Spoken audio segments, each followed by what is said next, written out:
Hi, everybody. All right, I have a guest who's co-written, actually, a very, very important book, and a very, it should really be read by anyone with children, or grandchildren for that matter. The book just published is Get Out Now. I can't get a more direct title. Why you should pull your child from public school before it's too late. The authors are Mary Hasson, who's with the Ethics and Public Policy Center, and Theresa Farnan. And I guess you both know each other from Notre Dame, is that correct? We do. Yeah, I guess that. How do you like that? Mrs. Mary Hasson, Hasson, by the way.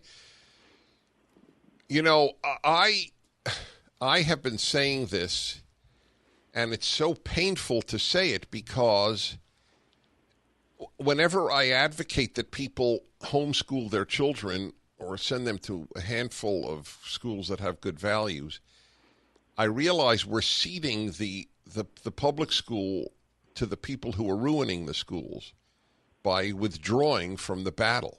How do you answer that? I think that's a valid concern overall, but for parents who are concerned about their child, they need to realize there's no do-over on childhood. And so you need to look right now, here today, what's the influence on my child? And when we look at how the public schools have failed in terms of responding to parents and communicating the values and ideals and the even American history, the things that matter to most of us parents, they have failed radically in that.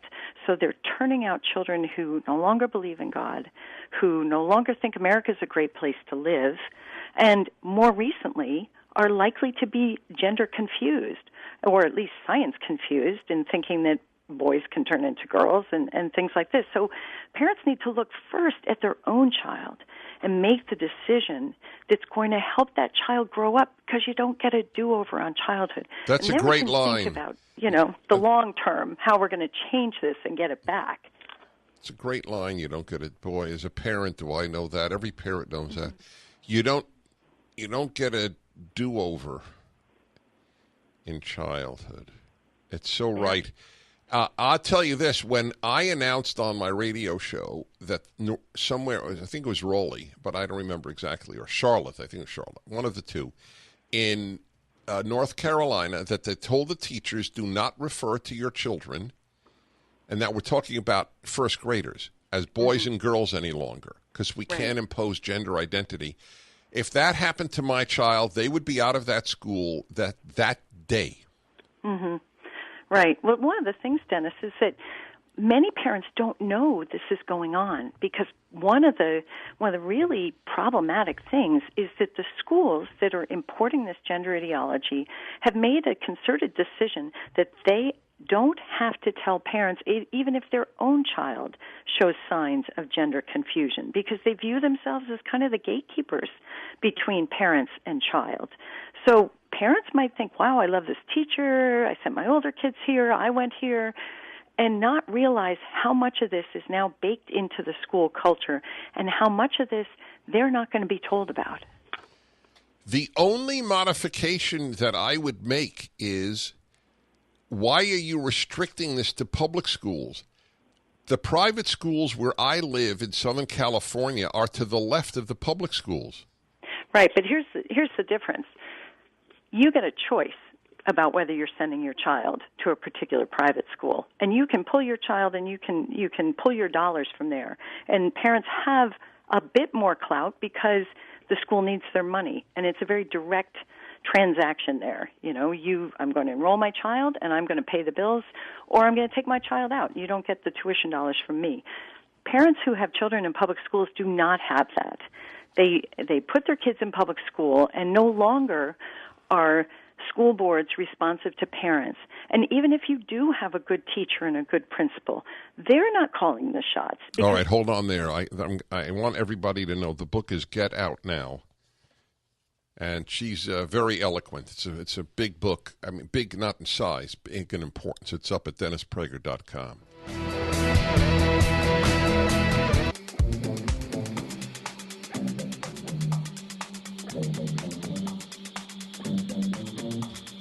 Okay, everybody, I'm going to be back with my guest in 1 minute. We're talking about taking your kid out of public school. Her case is pretty solid. Get Out Now is the book. Mary Hasson is one of the two authors. Back to Mary Rice Hasson, one of the two authors of the book Get Out Now. You were speaking about how unresponsive school boards are. So, right. All right. So, I want to understand something. You said, and I have to admit, this is not something I mention often because I don't think I'm aware of it. You're saying parents are not aware of what is essentially a brainwash taking place? Yeah, most parents don't realize that this stuff is going on for a couple of reasons. One, the transgender agenda, that whole thing is coming in and being put into the school culture. It's not like a separate course, except in California, now maybe Illinois, and that will be the wave of the future. But in the meantime, it's coming into all of our schools through anti-bullying programs, where all of a sudden our kids have to learn what gender identity is, what gender expression is, what it means to have sex assigned at birth, not biological sex, and all this stuff. And then they're taught tolerance and affirmation. Wait, that's really all under the anti-bullying program? Absolutely. And who could be against anti-bullying? Exactly. And so parents, their own radar isn't up. You know, again, no one's in favor of bullying. We all want kids to learn how to be nice and kind. But under the guise of anti-bullying, we're getting all of this gender stuff being brought in. And so that's one aspect. The other aspect is just the school culture, because every school now needs to be affirming of a child who is LGBTQ. And so we have the literature selections changing. We have the school clubs and the days that the school celebrates, not just Pride Week, and the Day of Silence. But you have other things that are affirming and teaching our kids. Explain to people what the Day of Silence is. So the Day of Silence is, it's not a holiday, but it's a commemoration where public school kids go to school and they put tape over their mouths, or at least they don't speak, because it's a memorial or a witness to the number of transgender people who are killed, for the invisibility of LGBT people. So it's this demonstration of solidarity with LGBT. And this takes place in most public schools? No, absolutely. And I'll tell you, by most, do you mean a public school even in rural Oklahoma? You know what? We looked across the country, and you would be surprised. Even in these smaller places, this kind of stuff is coming in because, again, it's being pushed by this from the state level, from the unions, from the advocacy groups, from the National Association of School Boards, the National School Counselors. It is just coming in. So a poor little principal who doesn't agree with it is going to have to stand up tall and push back against the school board, against the local advocacy groups. Listen, only because of time, because I'm a big advocate of your book. What do you recommend if people take their kid out of public school? What should they do? I think they should realize they have more options than they think. Homeschooling is not what it used to be.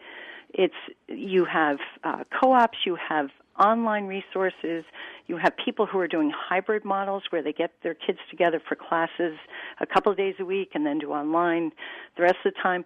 There are private schools of so many different varieties, whether they're faith-based or not faith-based, but there are so many options out there. I know parents who work full-time who pursue alternative education strategies. So instead of thinking, I can't do that, realize there's a cost to education of every kind. It might be money, it might be time if you're homeschooling, but the cost, if you send your child to public school, could be the loss of their faith, the loss of their stability in terms of knowing their sex, the loss of their loyalty to America. Those are big costs. By the way, I now have an answer, really, that came to mind hearing you speak. I asked you earlier, aren't we ceding the public schools to the nihilistic forces of leftism? if we take our kids out. But then I realized if enough people take their kids out, then they'll have to change. There is literally nothing people can do to change their schools in most cases. Exactly. And our legislators do not have the backbone to put in real voucher programs like they should, because they look at it and they say, well, basically everyone's content. I don't want to blow up the public school systems. When really we need to be pushing our legislators to let Anyway, there's an answer. The left has blown up the public schools. Yeah, They are blown up. Exactly. The question is whether you want your kid to be in the rabble. Exactly. So, we hope people will read Get Out Now. Even if you're not considering it, at least educate yourself. Know what's going on. I agree with you fully. The book is Get Out Now, Why You Should Pull Your Child from Public School Before It's Too Late. You owe it to yourself to read it if you have a child, a grandchild. And it is up at DennisPrager.com. Thank you, Mary Hasson.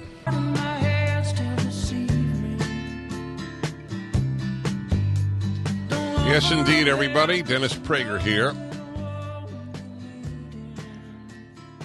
If people who understood the nihilism that pervades our schools took their kids out of schools, everything would change. If you stopped donating to your alma mater universities, everything would change. It's astonishing that almost half this country understands the damage being done by the left to college and elementary schools, and then supports them.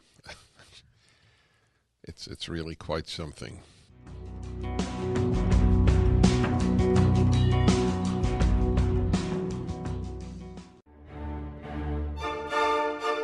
Hello, my friends. Dennis Prager here. The third hour every Tuesday, unless it's a national election day, is devoted to ultimate issues. It's so important that I can't overstate its importance. In fact, a big part of the crisis in our society is that people have not seen the big picture. The 24/7 news cycle is part of the reason. People are preoccupied with the details of the day. This is not a condemnation. It's not even a criticism. It's just a fact of life. People are preoccupied in the macro, that is with the news. They know every detail of every given thing, but the big picture is just not addressed and lost.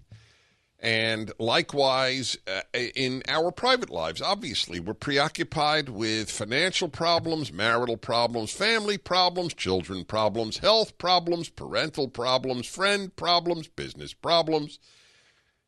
Get my point? I know you do. But this is why it's called the Ultimate Issues Hour.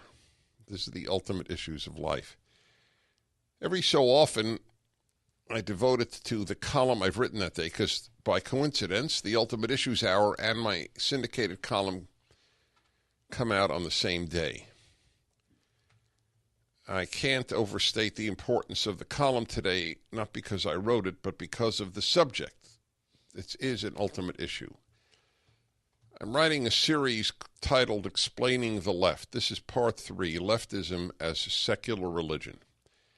And I am going to devote today's show to explaining to you, while there's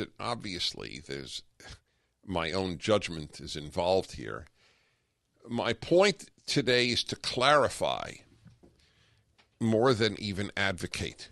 I just want to clarify the differences between leftism and the traditional Western values that are known as Judeo-Christian values. But it's really in two parts. The first is to understand what has happened in the West. I begin by noting that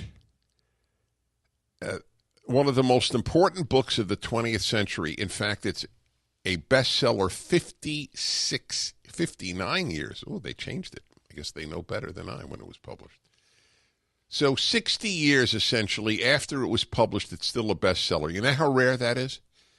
It's literally one in a million books. can that be said of? And it's called Man's Search for Meaning by Viktor Frankl. It's one of the 10 books that most influenced my life. And he has many, many powerful things in there. But here's the basic thesis for which reason you have the title. Here it is. Marx saw man's primary drive as economic. Freud saw man's primary drive as sexual. And Frankl saw man's primary drive, and I agree with him, as the drive for meaning. And I always offer a proof. If it's economics or sex, well, one can be poor and one can be chaste, that is, have no sex, and still be a happy human being. But one cannot be bereft of meaning and be happy, no matter how rich or how sexually fulfilled one may be. So I agree. The yearning for meaning is the greatest yearning there is. So what provided it in the West? Religion. But then religion began to die. So what were the what was the religion in the West? Overwhelmingly Christianity, emanating from Judaism, but it was Christianity. What happens when Christianity dies? People still need meaning. So they get it from secular, non-religious doctrines. The first two were communism and Nazism. Communism overwhelmingly. Nazism was only because it was based on race. By definition, it limited itself to Germans and Austrians. A couple of Nordics, some Norwegians said, oh, we're Aryan too, so we agree with you. But it was essentially a German, Austrian invention, and people in those countries adopted it. So there was no chance that Nazism could catch on because, by definition, you had to be part of the Aryan, quote-unquote, Aryan race to be part of it. So the real ultimate substitute was communism. However, communism died, or at least communist countries, for the most part, died. China and Cuba, notwithstanding, on that's a pretty big exception, but nevertheless, the word communism went into disrepute. But as you see now with the revival of socialism, it's not really in disrepute. It's just got a different word. Yes, I know socialism and communism are not identical, although it'd be very interesting for people who believe in socialism to tell me what the differences are in reality. Okay? But it doesnn't matter. We can call it either. Anyway, the point being, people need meaning. In a non-religious society, they're going to find it in secular doctrines because they can't find it in religious doctrines. So now I continue. The greatest provider of meaning for the vast majority of human beings has been religion. In the West, Christianity, and on a smaller scale, Judaism, provided nearly all people with the Bible, a divine or divinely inspired text to guide their lives, a religious community, answers to life's fundamental questions, and above all, meaning. A good God governs the universe, death does not end everything, and human beings were purposefully created. In addition, Christianity gave Christians a project, spread the good news and bring the world to Christ. And Judaism gave Jews a project. Live by God's laws of ethics and holiness and be a light unto the nations. It's a quote from Isaiah. Okay, we continue. All this has disappeared for most Westerners. The Bible is regarded as myth, silly at best, malicious at worst. There is no God, certainly not the morality-giving and judging God of the Bible. There is no afterlife. Human beings are a purposeless coincidence with no more intrinsic purpose than anything else in the universe. In short, this is all there is. So, if the need for meaning is the greatest of all human needs, and that which supplied meaning no longer does, what are millions of Westerners supposed to do? The answer is obvious: find meaning elsewhere. But where? Church won't provide it, nor will marriage and family. Increasingly secular individuals in the West eschew marriage, and even more do not have children. It turns out, to the surprise of many, that marriage and children are religious values, not human instincts. In the West today, love and marriage and children go together like a horse and carriage for faithful Catholics, Orthodox Jews, religious Mormons, and evangelical Protestants. Not for the secular. I know many religious families with more than 4 children. I do not know one secular family with more than 4 children, and the odds are you don't either. The answer to the great dearth of meaning left by the death of biblical religion in the West is secular religion. And then I talk about Nazism and communism.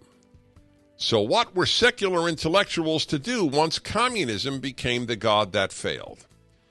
And now I will show you what the great crisis of the West is. The substitute religions for Christianity, leftist religions, are opposed in every way to the Judeo-Christian values that girded Western society. There may be a clash of civilizations between the West and Islam, but the biggest clash of civilizations is between the West and the left. 1-8 Prager 776. So I might find. All right, my friends, Dennis Prager here. Okay, let me finish here with my article today. I don't normally do this, but every so often I indeed do. It is part 3 of the explaining the left and how Judeo-Christian values have disappeared because of the death of religion in the West, and so secular religion, leftism, has taken over. Now, this is critical to show you. I want you to understand the differences. All right, so here we go. What were secular intellectuals to do once communism failed? The answer was to create another left-wing secular religion, and that is what leftism is, a secular meaning giver to supplant Christianity. Left-wing religious expressions include Marxism, communism, socialism, feminism, and environmentalism. Leftism's guiding principles are the antitheses of Judaism and Christianity's guiding principles. Judaism and Christianity hold that people are not basically good. Leftism holds that people are basically good. Therefore, this is the key, the therefore. Judaism and Christianity believe evil comes from human nature, and leftism believes evil comes from capitalism, religion, the nation state, corporations, the patriarchy, and virtually every other traditional value. See that conflict? I'm explaining the conflict between the West, which was Judeo-Christian, and leftism. They're opposites. One believes that evil comes from human nature. One believes it comes from all these things that I just described. Next, Judaism and Christianity hold that utopia on earth is impossible. It will only come in God's good time as a messianic age, that's from the word Messiah, or in the afterlife. Leftism holds that utopia is to be created here on earth and as soon as possible. That is why leftists find America so contemptible. They do not compare America to other nations, but to a utopian ideal, a society with no inequality, no racism, no differences between the sexes, indeed no sexes, and no greed, in which everything important is obtained free. Judaism and Christianity believe God and the Bible are to instruct us on how to live a good life and how the heart is the last place to look for moral guidance. Leftists have contempt for anyone who is guided by the Bible and its God and substitute the heart and feelings for divine instruction. Follow your heart. And I end it then. There may be a clash of civilizations between the West and Islam, but the biggest clash of civilizations is between the West and the left. 1-8 776. That is why when the president defended Western civilization in his Warsaw speech, he was attacked for promoting white supremacy. The left does not believe in protecting Western civilization. At least they're honest about it. They have contempt for it. The very notion of excellence is rejected by the left. That's why Shakespeare's mural was torn down, removed at the University of Pennsylvania, an Ivy League college, at its English department. They claim he's excellent, the best playwright who ever lived. The left claims he was white.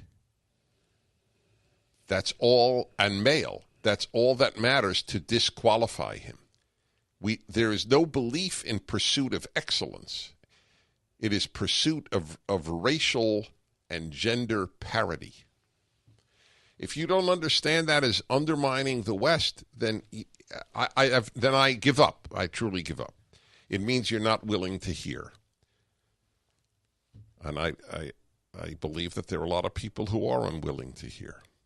877-243-7776.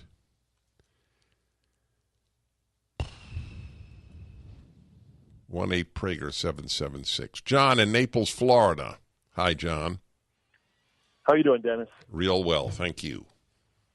I think your talk is excellent today. I couldn't agree more about the value of religion to us in the West and the fact that we're departed from it. My question to you, do you believe logic, like the logic you shared today, is enough to move us back? It's a great question. John, I have wrestled with it my whole life. I have no choice. That I am not persuaded by anything but logic. That's why my biblical commentary is called the Rational Bible. I can only use reason.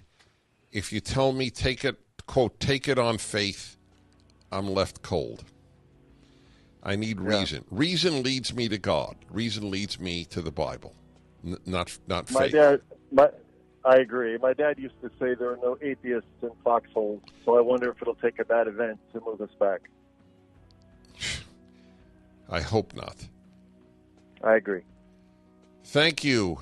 It's a pleasure to have such intelligent listeners and callers. We shall return. I'm Dennis Prager. Find us, we'll know the you. All right, everybody. Ultimate Issues Hour is the third hour every Tuesday. This is Tuesday. This is the third hour of my show, and it is the conflict between Judeo-Christian values and the left.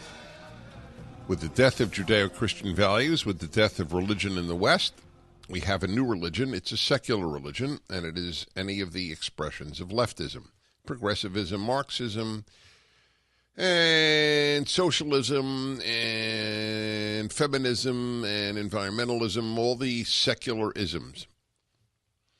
They become substitute religions because people need meaning. That's the thesis of my column. Please take a look at it. It's a big one. It explains the world in which we live. People need meaning, and if they don't get it from religious sources, they'll get it from secular sources. That's why the fanaticism that you see, it's in any of the, or much of the left. The screaming, the yelling, the demonstrating, the passion, this is religious. but it's unfortunately not God-centered, not Bible-centered. God-centered has to be Bible-centered. Otherwise, it's the God of your making. I mean, we have to be humble. What God are you talking about?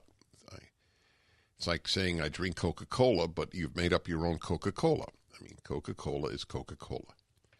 God is the God of the Bible.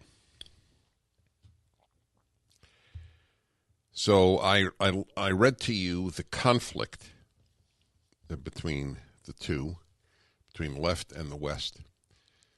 And it's really a religious conflict. Skinny in Denver, Colorado. I assume your parents did not name you Skinny. Is that correct? It's your nickname? Not. That is a nickname.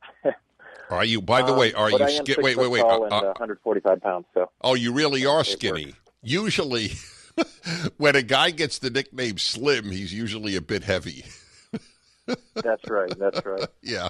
Hey, so I wanted to say that I'm a huge fan. Love you. Love Ben Shapiro. Love you and I agree. I would hope 95%, if not more, often. But I am an atheist, and so my heart dies a little every time you kind of dog on atheists. I don't dog on atheism. I dog on leftism. That's not true. I never dog on atheism. I don't agree with it, but I always talk about how many secular conservatives there are. I think you don't realize that. Maybe I just don't hear that. It's okay. So that's good. It's fair enough. I don't blame you for it. I'm just clarifying. Leftism is the great threat. And there are leftist people who believe in God, and there are conservatives who are anti-leftist. I know that. All right. Well, fantastic. Well, hey, that was easy. Just call up and get a straight answer. Yes, that's right. Okay, you're welcome. I only would add, and I wrote about this. You should take a look. That secular conservatives who are totally my allies, because the fight against the left is the biggest fight right now, need to understand that conservatism can't survive without God. I'm sorry. I wish it could. But in God we trust is one of the mottos of the United States, not just because people believed in God, but because people understood that without belief in God, the American experiment won't work, won't survive. That's my problem. You guys are my allies, my friends. I admire you, but there's something missing from your conservatism. We'll be back. I'm Dennis Prager. Tell me a story. Hi, everybody. Dennis Prager here, the Ultimate Issues Hour, explaining the great conflict when nobody is irreligious. Everybody wants meaning. Religion is what gives your life ultimate meaning, or what you think gives your life ultimate meaning. With the death of Christianity, leftism became the dominant religion in the Western world. It's as simple as that. I don't think anybody could deny that. Not if you're left, not if you're right, not if you're neutral. Okay? So just understand. Now the question is there a conflict? And yes, there is. There's a total conflict. It's either it will remain the Western civilization, it will remain Western civilization, or it will become leftist civilization, which is not Western civilization. Just ask the question, why do people commit evil? And the Judeo-Christian answer is because of human nature. And the leftist answer is because of patriarchy or capitalism or something outside of the individual. Just that alone gives you an idea of how different their views of the world are. Their worldviews, their Weltanschauung, as they say in German, which has a really good word for it. John in Greenville, North Carolina, I'm summarizing, excuse me, South Carolina. How is it that Christians are now embracing leftism, secularism? Is it possible to be both? No, it's not possible to be true to both. It's possible to be both. The Pope is both. But as far as I understand him or the non-Orthodox Jews who embrace this, not all, obviously, but most, the mainstream Protestants, not all, but most, and many Catholics, including the Pope, is leftism is their source of values.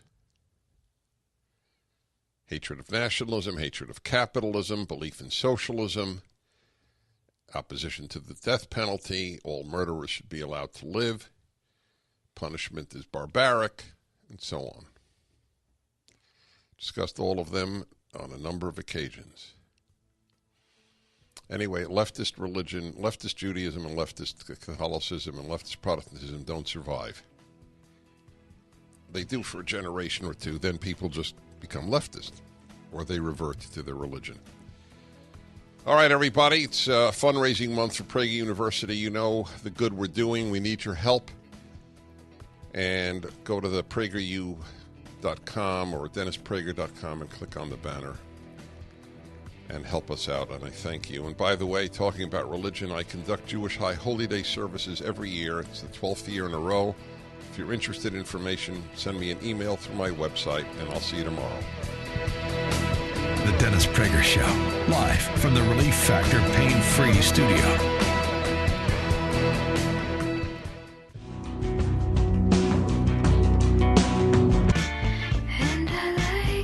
Okay, everybody. I have a very important guest on the line. I'm going to get to him in a moment. All right, a very, very, very serious thing has happened here in terms of free speech in this country. I have a person I've admired my whole life, David Horowitz, founder and president of the David Horowitz Freedom Center, and one of the gutsiest fighters for good stuff alive today. David, tell me what has happened with your organization. Well, last week, our online donations went to zero, whereas, we collect about $500,000 a year in support. So going to zero was pretty dramatic and pretty threatening to our existence.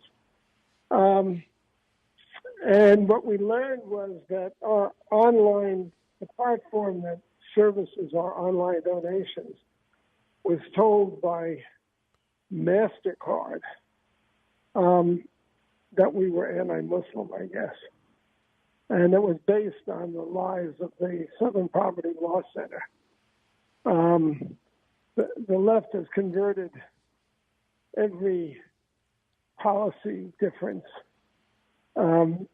into an issue of alleged racism, as everybody knows now. I mean, if you think that we should have borders as a country and not be the only country in the world without them, and that when people cross our borders illegally, they should be sent back, then you're anti-immigrant and racist.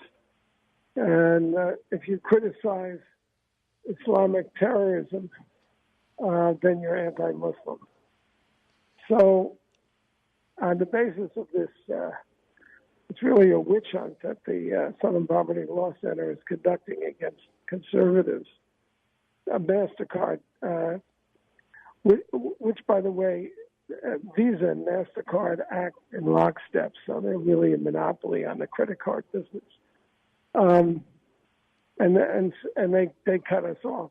But then there was this tremendous reaction from mainly conservative internet media, partly because of what happened to PragerU, where a similar attempt to silence PragerU happened, I guess, within the week. There was such an uproar that Mastercard immediately backed down. Oh, I didn't know. I didn't know that. I'm very happy to hear that. Front Page Magazine today, we have our victory statement. I consider this. I don't take this personally. I happen to be at the top of their list of Islamophobes.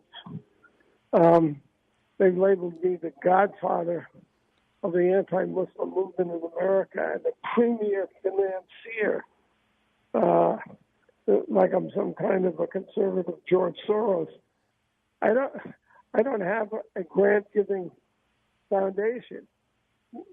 I'm the premier financier anti-Muslim sentiment. What I have is a magazine, frontpagemagazine.com. So, of course, people write articles for us. But this underscores, first of all, that this is a threat to free speech. In my view, it's the gravest threat to free speech in the history of our country. Absolutely. There's no question. And that's because, the technology has so centralized everything that, the platform for the national political debate is in the hands of a handful of people. And it wouldn't surprise you, one of my board members did research on the executives, the top executives responsible for this at Mastercard. They all come from the Obama administration. This is a political battle where the left, which I've always said is a totalitarian movement. If you want to change the world and change the people in it, you are a totalitarian. There's no other way to do it, because people are ornery and they don't obey. So I consider this a really grave threat. What about Visa? What about Visa, David? Well, they work in lockstep with. So Visa has also recanted? Yeah, we're back in I operation. See. You can donate to us as you could before this happened. We're going to go after Mastercard, though. They have to be made an example. Robert Spencer is still being cut off, the editor of Jihad Watch, which is part of my center. But we're going to go for punitive damages to send out a warning to other countries that they should stick to. All right. So listen, just is there anything my listeners can do? Yeah, well, we need to first of all, we need to call for an investigation of the Southern Poverty Law Center, which is really a hate group, and which is behind. I think it's the most effective hate group in the country. Yeah, right or left? Yes, but absolutely. Yeah. So wait, you say you have a pamphlet on them? We have a pamphlet called Southern Poverty. All right. I gotta say goodbye. Tell me where people should go. What website? Frontpagemag.com? Front Page Magazine, yes. Okay. All right. Bless you, David. Unbelievable, no? Visa and MasterCard, because they listen to SPLC. Okay, everybody. Thank you for listening. A reminder, the Jewish High Holy Days are approaching. I conduct services 12th year in a row. If you're interested in attending, send me an email through DennisPrager.com.